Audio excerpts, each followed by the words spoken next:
الحمدللہ اما بعد ہے دیکھا جب سے یہ میں نے کہ وہ گلشن میں آئے، خوشی سے چومتا پھرتا ہوں میں گلشن کے پھولوں کو۔ خطبہ استقبالیہ چونکہ حضرت کی آمد پر ہی لکھا گیا ہے، اس سے میری مراد حضرت ہی ہیں، سے جائے کہ حضرت اپنی بیماری کی وجہ سے نہ پہنچ سکے ہوں، عذر کی وجہ سے۔ گرامی قدر صدر عالی مقام صاحبان فضل و کمال، حضرات علماء عظام، دانشوران قوم، مفکرین امت، اساتذہ کرام، طلباء عزیز، علاقہ اور دور دراز سے تشریف لائے ہوئے معزز حاضرین و سامعین، السلام علیکم ورحمۃ اللہ وبرکاتہ۔ افتتاح بخاری شریف و شاطبیہ کے عنوان سے منعقد اس عظیم الشان تاریخ ساز اجلاس میں تشریف لانے والے اصحاب فضل و کمال، علماء کرام، وسیع الفکر، عمیق العلم، مفکرین و مشاہدین، تعمق و علم و آگاہی رکھنے والے اصحاب قلم، مختلف مدارس و مکاتب و کارہائے زندگی سے منسلک حضرات، مہمانان ذی وقار، اخلاص و محبت کی بنیاد پر لائق صد شکر و ممنونیت تعلق رکھنے والے اہل کرم، مخلصین و محبین، آپ کی تشریف آوری جماعت خادم الاسلام کے جملہ اراکین کے لیے انتہائی فرحت و انبساط کا باعث ہے۔ اس موقع پر ہم آپ کے بہت ممنون و مشکور ہیں کہ آپ سب کرم فرماؤں نے موسم گرما کی چلچلا کی دھوپ کی شدت کو نظر انداز کرنے اور سفر کی صعوبتوں کو برداشت کرنے کے علاوہ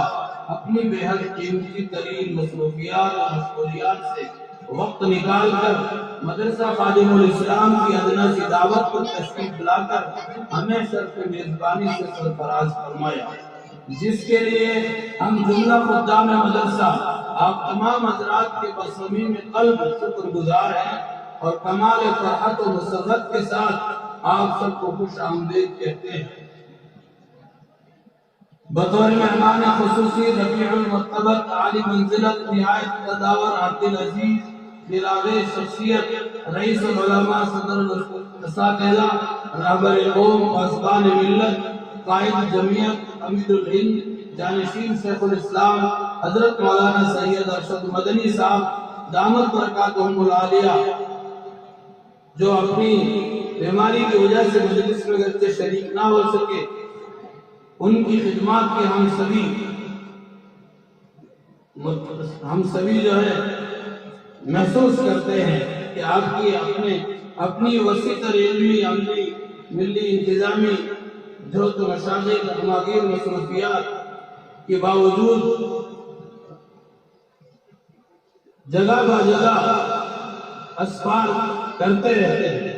ہزاروں سال نرگس اپنی بے نوری پہ روتی ہے، بڑی مشکل سے ہوتا ہے چمن میں دیداور پیدا۔ یقیناً آپ کی تسکین بخش زیارت اور آنکھوں کی مست و مدہوش کرنے والے دیدار ہمارے دلوں کی دنیا میں خوشی اور مسرت کی ایسی لہر دوڑ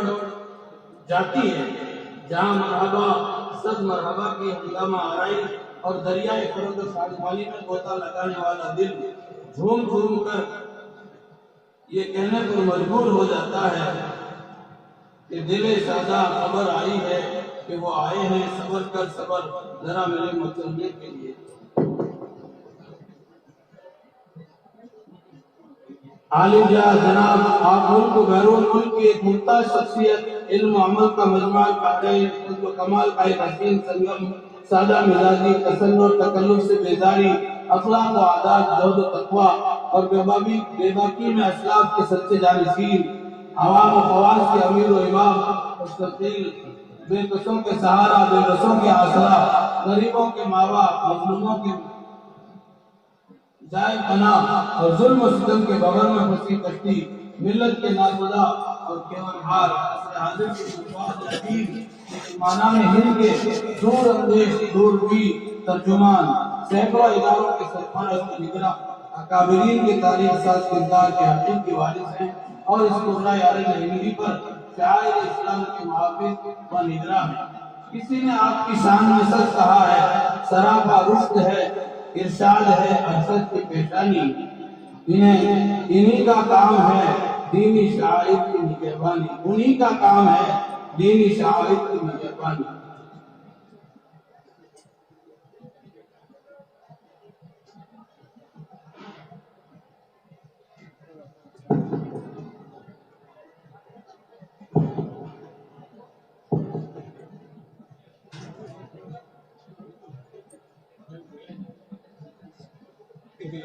بھلائی خیر خائی اور وفاداری و عیسائی نبی کے جان نثاروں کی یہی خصلت و عادت ہے، ملی ہے جو وراثت ہے نبی کے چار یاروں سے، صداقت ہے، عدالت ہے، سخاوت ہے، شجاعت ہے۔ ایسے ناگفتہ بھی حالات اور پرآشوب دور میں انہوں نے حالات ملت کو پاکیزہ جذبات، اخلاق، دینی تعلیمات، سنن نبوی سے مزین کرنے اور قوم میں در آئے جاہلانہ بدعات اور خرافات اور مشرکانہ رواج و رسومات کو قلع کرنے کے لیے آپ کی نصیحت، دینی دور اندیشی سے، اس سے مراد حضرت معتمم صاحب ہے جنہوں نے اس ادارے کی ان حالات میں بنیاد رکھی۔ اس جگہ رک کر یہ واضح کر دینا بہت ہی ناگزیر ہے کہ مدرسہ حاجہ کا وجود یا مسعود اس وقت ہوا جب اس علاقے اور اطراف و اقناف کے باشندے اولیاء جلاتے، مزاروں پر جا کر اولیاء کرام سے براہ راست مرادیں مانگتے، پیروں کے نام پر جانوروں کا نذرانہ پیش کرتے اور مسلم گھرانے کی عورتیں غم و خوشی کے موقع پر عام حالات میں بھی برادران وطن کی بہت سے مشرکانہ رسم و رواج کی پابندیاں کرتی اور انہیں انہی جیسا لباس زیر تن کرتی تھی۔ گویا یہاں کے لوگ دینی تعلیم سے ناواقف، اسلامی طرز زندگی سے نابلد اور صحیح و غلط کی شناخت سے ناآگاہ تھے۔ ایسے روح برسا قرب انگیز غیر اسلامی مناظر دیکھ کر صدر عالی وقار بے چین ہو گئے اور آنکھوں سے نیند اڑ گئی۔ پھر آپ نے اللہ ذات فہم و فراست روشن ترین ذکاوت اور ذہانت کو کام میں لاتے ہوئے مدرسہ حاجہ کے پلیٹ فارم سے گاہ اور بگاہ اصلاحی مجلس مناظر انفرادی ملاقاتیں کی جو فضل الہی مؤثر ثابت ہوئی اور مسلمانوں کی زندگی سے انقلابات و بدعات اور رسم و رواج کا سفیہ ہوا۔ یہ سب صدر عالی وقار کی جو کہ مسلسل صحیح فہم اور لگاتار محنت و جانشاری کا ثمرہ ہے کہ آج اس پورے خطے کے باشندوں میں ایمان و اسلام کی صحیح روح باقی ہے، دینی شعور احساس بیدار ہے، مسجدوں سے اذانوں کی صدائیں بلند ہو رہی ہیں، گھروں سے تلاوتوں کی آوازیں سنائی دے رہی ہیں۔ سچ ہے کہ یہ اسلامی فضا، خوشگوار ماحول مدرسہ حاجہ کی سابقہ 52 سالہ خدمات کی برکت ہے اور الحمدللہ آج بھی مدرسہ حاجہ کی پرشکوہ دن کے طویل اور اس احاطہ میں سینکڑوں طالبان علوم نبوت سیرابی حاصل کر رہے ہیں اور گزشتہ سالوں میں ہزاروں کی تعداد میں حفاظ قرآن علماء فضلاء اس شکوہ معروفی سے بیزیاب ہو چکے ہیں جو مختلف علاقوں میں دینی خدمات انجام دے رہے ہیں۔ الحمدللہ بانی کے اخلاص اور بزرگوں کی خصوصی توجہات اور ایسے ادائی کی بدولت آج مدرسہ حاجہ کی اس مقام شعبہ عالمیت میں دورہ حدیث اور شعبہ تجوید و قرات میں عرصہ صغیر تک رسائی ہو رہی ہے، ہو گئی ہے، جو قابل رشک ہے اور لائق تعریف بھی۔ اس موقع پر دل سے بے ساختہ یہ دعا نکل رہی ہے، ناز کرتا ہے زمانہ، ناز کو بھی ناز ہے، تم بلندی پر رہو، دل کی یہی آواز ہے۔ محترم سامعین، علاقہ کے طول و عرض میں بچوں بچیوں کے دین و ایمان کی حفاظت، ارتداد کے ستیوات کے واسطے 95 مکاتب اور درجنوں مساجد کی تعمیرات کی بے لوث قربانی کا نتیجہ ہے۔ یقیناً آپ کی امتیازی صفات اور عظیم خدمات نے آپ کی شخصیت کو لائق، رشک و خبتا